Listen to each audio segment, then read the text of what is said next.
watching the IUP TV News Bulletin, bringing you stories relevant to IUP and the Indiana community on Channel 6 and 20. Good evening, and thank you for joining us on this Thursday, November 10th. I'm Skylar Sabansky. And I'm Frey Heidi, coming to you this evening in association with WIUP News. In order to make America great and glorious again, I am tonight announcing my candidacy for President of the United States. Former U.S. President Donald Trump is officially announcing his candidacy for the 2024 presidential term. He spoke to supporters and media at his Mar-a-Lago estate in Florida Tuesday night. This comes after warnings were made from government officials regarding his decision to disobey his subpoena for the January 6 attacks. Some sources note that he may be doing this as a shield from further state and federal investigations. As the holiday season is quickly approaching us, it's time to get in the spirit. On Friday, November 18th, Indiana will be kicking off the holiday season with the Lucy Donnelly Memorial Light-Up Night on Philadelphia Street. Starting at 5, there will be free hayrides, hot chocolate, marshmallows, and cookies. At 6, there will be a ceremony lighting the 43-foot tree, followed by the parade at 7. Saturday and Sunday, there will be more activities, discounts, and promotions sponsored by the First Commonwealth Bank It's a Wonderful Life Festival. Sizable snowfall on Tuesday ended up causing 7 accidents in Indiana County. They occurred in the afternoon between 2 and 3:45 p.m. The first accident taking place along Johnsonburg Road in Banks Township, with local fire and ambulance services being dispatched. 3 clashes alone were reported between 3:42 and 3:45 p.m. No details have been released about the driver's conditions. This serves as a stark reminder to drive safely during the winter weather and to not take any unnecessary risks. The Biden administration's student loan forgiveness plan has been put on hold once again. The decision comes after a federal judge from Texas, Mark Pittman, declared that the program is unlawful. The debt relief plan had already been on a temporary block by the 8th U.S. Circuit Court of Appeals due to the argument that the Biden administration was overstepping its executive powers. If granted, this program had promised to forgive up to $20,000 in student debt for about 40 million Americans. A team of 75 civil engineers are giving Pennsylvania a C- on its infrastructure. The experts reviewed 15 infrastructure categories and assigned grades based on condition, public safety, and funding. The Commonwealth scored high in aviation and hazardous waste. However, it received a poor rating in 5 others, like bridges and drinking water. Officials say the major roadblock to improving these scores is funding, despite President Biden's infrastructure bill passing last year. Yet again, Twitter continues to make headlines after Elon Musk sent his first company-wide email insisting that all employees must be in a Twitter office for at least 40 hours a week. Elon Musk is insisting on ending the policy that allowed employees to work from home forever, a policy that was placed back in 2020. Elon Musk's demand for policy change has made Chief Information and Security Officer Leah Knisser leave her position at Twitter. Walmart is proposing a legal settlement for its role in the opioid epidemic. The retail giant is following large pharmacy chains like Walgreens and CVS by offering to pay $3.1 billion, or 2% of its quarterly revenue, to support state, local, and tribal governments in combating the crisis. While Walmart is not admitting to any wrongdoing, it does wish to aid communities affected by opioid abuse. Walmart also says that its aid will reach state and local governments faster than any nationwide opioid settlement to date. Government lawyers say Walmart has acted more responsibly than other pharmacies at keeping opioids out of the wrong hands. But officials are hoping that this latest settlement will represent a shift in the crisis. Critics wonder how the now $50 billion in settlement money from various lawsuits will be allocated to combat the epidemic. 3, 2, 1. Boosters in ignition. And liftoff of Artemis 1. We rise together back to the moon and beyond. NASA is finally sending the first uncrewed test flight of the Artemis mission around the moon. The ultimate goal of this program is to send humans back to the lunar surface. This time, they will be staying there. Scientists, astronomers, and others viewed this plan as a stepping stone for the future missions to planets like Mars and eventually interstellar travel. The rocket launch took place at 1:47 a.m. Eastern Standard Time on Wednesday morning. The spacecraft is scheduled to be back on Earth by Friday, December 9th. On Tuesday, reports indicate that a missile has struck grain facility in Poland near the Ukraine border.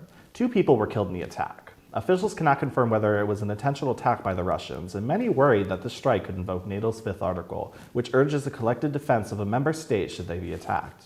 If found intentional, the international community will face a decision whether to commit to a military escalation or honor their alliance in a more subtle way. Officials say that this is unlikely to occur, but will look into invoking Article 4, which calls for a special meeting to discuss their options. A blunt face-to-face unmasked meeting was held between China's leader Xi Jinping and President Biden this Monday. In their 3-hour meeting, they had discussions on the war in Ukraine, military tension in Taiwan Strait, and North Korean missile tests. But key issues which have driven major disagreements between the U.S. and China were not resolved. This meeting between the 2 superpower countries is considered just a baby step towards improving relations. The world has added another 1 billion people to its surface after 11 years. The UN says its projections indicate that the Earth now houses over 8 billion people. This important milestone precedes many challenges. For one, 70% of the population growth occurs in countries considered low or lower middle income. Experts say that it will be a little longer before we reach 9 billion, as many larger countries experienced a dip in growth in 2021. Experts also say that the population growth will stretch their budgets for public services thin. It can cause labor shortages as the population grows older, accelerate climate change, and increase our tendencies for hyperconsumption. Coming up, Thanksgiving is almost here, and what the American holiday means to them. Also, how students are planning to spend their winter break. That and much more after this.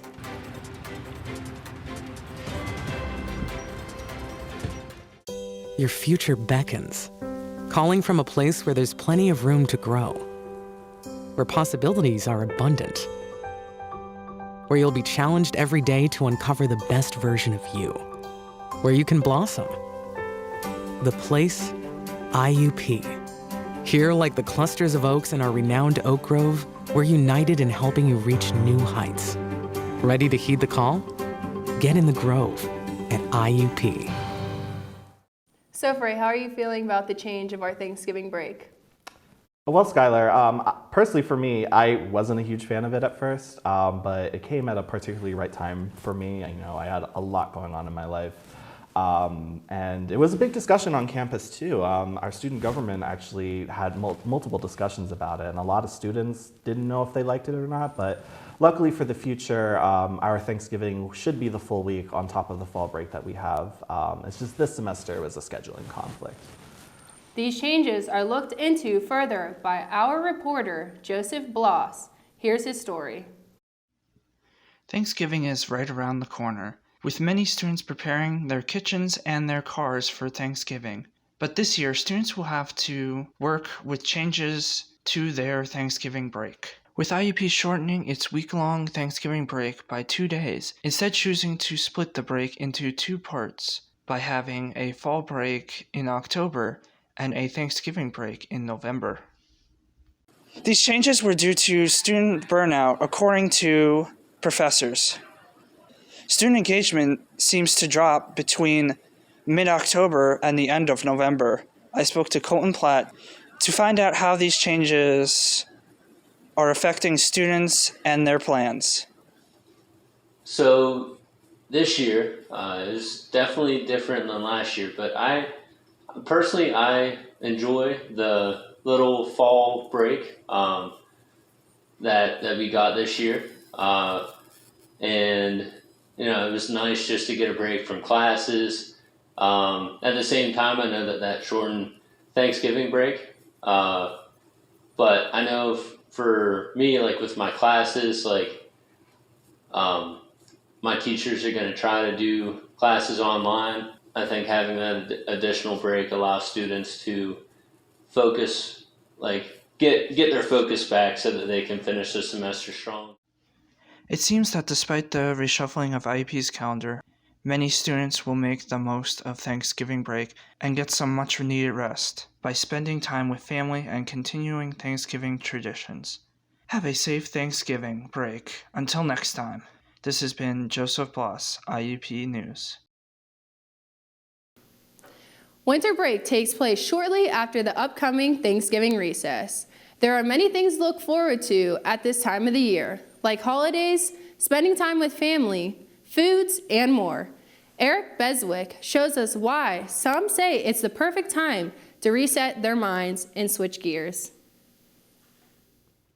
Winter has quickly started to take over Indiana. The weather is getting colder and the days have gotten shorter. All of this started to get me thinking about something. What do students have planned for the upcoming winter break? I plan to take it easy. I'm going to be picking up a few extra hours at my job so that I can start affording different gifts for family members for Christmas, as well as just saving up some extra money for myself. Other than that, I'm going to be taking it easy and just hanging out with my family. Of course, relaxation is what a lot of us are looking forward to after a long and difficult spring semester, but some students may be looking to continue their schoolwork over winter break. Yes, I'm taking a couple winter classes so that I can get some extra credit for graduation on time. I just need a couple, and there are a few easy classes. Our studies are always important, so it's not a bad idea to stay sharp and get ahead over the break. Though most people's favorite part of winter break are the holidays and all the festivities that come with them. My favorite part of the holidays is probably the weather. I love cold and snowy season. Sitting inside my house, bundled up and staying warm while it snows outside is one of my favorite parts of the year, as well as Christmas time. The holidays are a wonderful chance to relax and spend some time with friends and family. All we can hope for, though, is that by the end of the winter break, we've recouped enough to start the next semester strong. This has been Eric Beswick for IUP TV News. Still ahead on IUP News, a group of people showing off their moves at events on campus and what they plan on doing this semester. That, along with the cold, bringing different foods to the table from local restaurants, like pizza.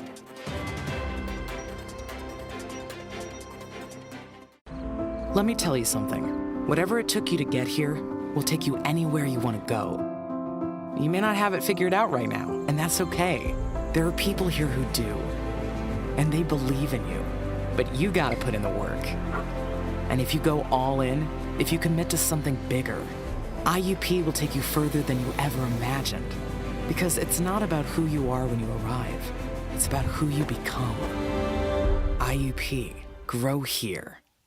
At multiple events, you may see the IUP dance team performing a halftime show. They are a group of students who work up their skills, ultimately coming together with a routine to perform at many of the basketball games in the KCAC. Hannah Caminetti is with the team in her story as they're getting ready to bring new young members and their moves to the dance floor.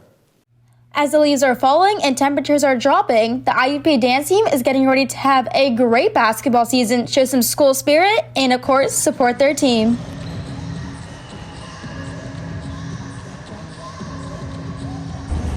This season is my first year on the IUP Dance Team Council, and I love being the treasurer of the council because I get to be a role model of all these young dancers. The IUP dance team is collaboratively working hard to slowly try to build up the dance team and eventually have a dance competition team as well as a normal IUP dance team. So we pretty much break down the way that we run things and work things. It's mostly a collaborative effort between the team and between my council, and this is my vice president, so we do a lot of stuff together.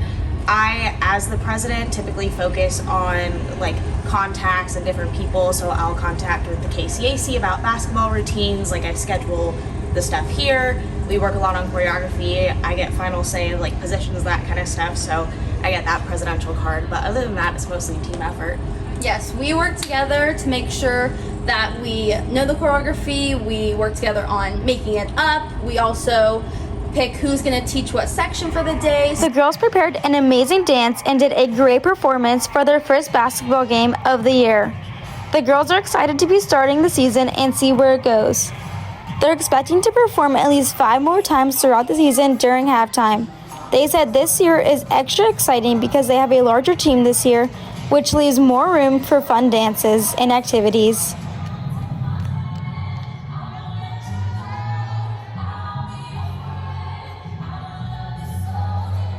The girls are already looking forward to their next game and they're prepared for it. They are ready to show off and put on their best performance, and they wish the basketball team the best of luck. Wednesday is National Fast Food Day, Indiana has more than 20 fast food restaurants that are located around town as well as in campus areas. Some of them are family-owned, and our reporter, Jacqueline Himes, visited one of them located in downtown Indiana. Small business pizza shops are everywhere, but for handmade, homemade, quality pizza that will leave you feeling pleased, you'll want to come to Tom's Pizza. Tom's Pizza has served Indiana, PA for the last 52 years, bringing smiles to people's faces with their delicious food. While taking precautions, they are still serving up their favorite regulars that they've had for many years. Many college students find themselves working here while taking classes. Here, I have waitress Victoria, who tells us what her favorite part about working for a small business is. I love the environment, the people, and the flexibility in working in a small business. Running a small business can be tough, but the outcome of seeing people enjoy what you're creating while supporting you is a great feeling. Here, I have Christina, the owner of Tom's Pizza, who tells us her experience with running a small business. Well, taking over a family business, and we've been here for 52 years, it is quite rewarding, and knowing that you have a following for such a long period of time. And I enjoy interacting with the customers as well as producing great food and food that people really enjoy. Being a small business in a college town like Indiana, PA can be hectic at times. Christina shares with us what that is like. It is challenging, exhilarating, and very satisfying at the same time. You can find small businesses all over Indiana, PA. Shops like Bob Subs, Meraki Boutique, and Philly Street Candle Bar are just a few more examples of small businesses to show your support to. A few ways to support a small business is to engage with their social media, tell your friends, leave reviews, and cheer them on. I'm Jacqueline Himes reporting for IUP TV News. After the break, remembering that these colder and shorter days can affect our mood, along with how to deal with the changes. And decorating traditions after Halloween is over.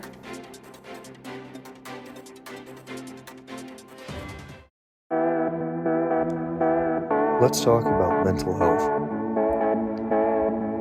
Not many people realize that your mental health is just as important as your physical. As college students, many different factors can contribute to poor mental health, such as the pressure to succeed, financial instability, social media, and poor health habits. So how do you maintain good mental health? Exercising multiple times a week, eating better on a daily basis, drinking less, and setting achievable goals for yourself are great ways to stay on top. The sun is now setting before 6 p.m. due to daylight savings time change. There is a word from officials this may not continue in the future. For now, the time span of daylight can affect our moods, sometimes without us knowing. Ian Chesko has a story about this. Colder months bring shorter, darker days to Pennsylvania, and it feels as if depression affects people now more than ever. The CDC reports that youth depression rates have been rising for the past decade, moving from 5.4% in 2003 to 8.4% in 2012. Luke Miller is one such student grappling with depression. He's been a regional planning student here at IUP for the past 3 years. I first started noticing my depression in my first semester of college right out of high school. My sleep schedule got real messed up. At one point I was basically nocturnal, and I was reclusive, not going to class, not having motivation to do much of anything. I tried seeing a therapist on campus, but my motivation was so low that I missed my appointments. Colleges have placed increased focus in mental health awareness, but Luke believes that their efforts may not be enough. I do not think that students have good access to mental health services on campus because of my experiences with the Center for Applied Psychology. Not for lack of trying on part of the staff, but I believe that they're somewhat unqualified, and that makes for lesser quality of care. Alleviating depression is certainly not a one-size-fits-all situation, and for Luke, he looked to the internet for help. I currently treat my depression by seeing a therapist and a psychiatrist for psychiatric medication, both virtually with web chat. It's very convenient. They're located in my hometown, and I don't have to drive all the way back there for appointments. Marissa Wilson is a community assistant with IUP's Whitmire Hall. One of her responsibilities is to watch over her residents' mental health states. We kind of just act as a general, peer mentor. It's very strongly told to us that we're not counselors, although obviously we want to be there for you for our residents to feel comfortable talking to us. And I'm always trying to make time and make people feel comfortable coming to me. So mostly in the role as an RA, our job, our duties are connect the resident or the student to the resources that they need. So usually it's the counseling center. And then, we tell them there's the counseling center down across from Folgers. There's also the counseling center in Euler. There's Open Door, which is a really good organization that does a whole bunch of things. And, so there's a bunch of different resources on campus and off campus within the community. RAs like Marissa undergo sensitivity training to teach her how to handle delicate situations that may arise when dealing with her residents. One of the ones that's most universal for RAs in collegiate schools is a training called Behind Closed Doors, which is specifically training you for various situations that you would have when you come into someone's space, and they're usually sensitive topics. So there's a suicidal ideation training during those rotations of trainings. Resident assistants such as Marissa feel that many students struggle with the adjustments that come with the transition into college. Many students are experiencing what Luke has gone through in the past, and if you know someone who is suffering from depression, overwhelming anxiety, or other concerning issues, please contact a resident assistant, the IUP Health Center, or any other local therapist. This is Ian Shaska with IUP TV News, signing off. Some people just can't wait to decorate again, but they may not want to do it in a Christmas style yet. After Halloween, our reporter Andrew Wharton shows us what some people put up for a more neutral style. With Halloween wrapping up and Thanksgiving right around the corner, many people have different traditions of decorating. Traditions my family do for fall, my mom likes to set up a bunch of fall decorations like scarecrows and pumpkins and that, and there's a lot of candles and stuff, so she loves to go all out with decorations and that in my house.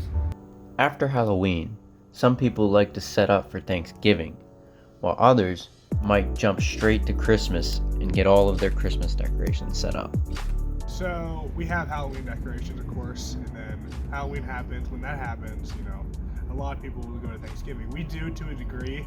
We have the obligatory turkey decorations, but realistically, we're more just Thanksgiving's here, but Christmas is right after. So it's almost like a weird combination of Thanksgiving and Christmas decorations, and then once Thanksgiving is over, it's just straight Christmas until the end of the year, basically.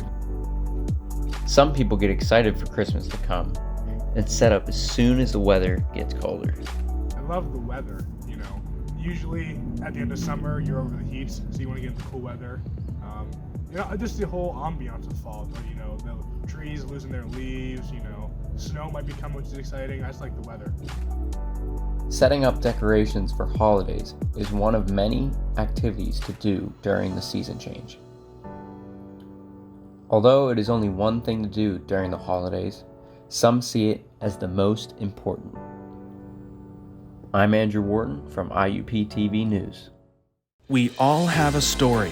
It's telling those stories that matter. That's why IUP's communications program airs its own news bulletin on IUP TV and 90.1 WIUP FM, with the people you know telling the stories. Here, there are new aspiring journalists ready to start their career strong. Even if news isn't your goal, there is a place here for everyone. This is IUP News, with stories relevant to IUP and the Indiana community.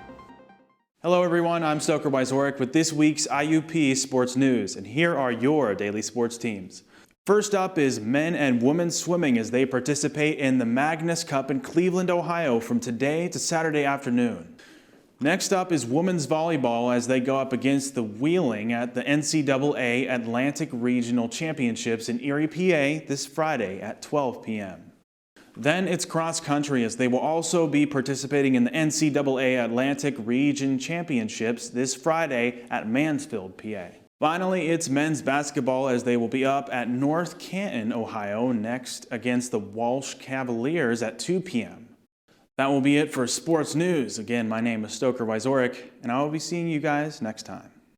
The annual talent show for IUP is coming back this Friday. People will be able to showcase their skills and what they do best at this event. It will take place in the Hub Ohio Room from 6 to 9 p.m. and is sponsored by the NAACP organization. Tickets are $5 on the pre-sale and $8 at the door.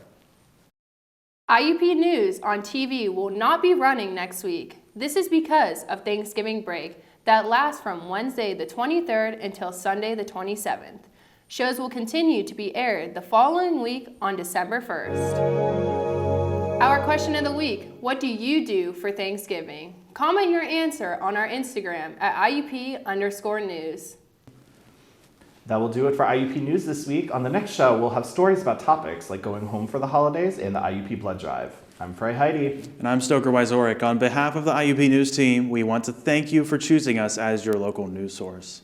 And don't forget to listen to our news show on 90.1 WIUP FM every Tuesday and Friday at 4 p.m. and follow our Instagram page at IUP_news. With that being said, I'm Skylar Szymanski. Please take care and good night.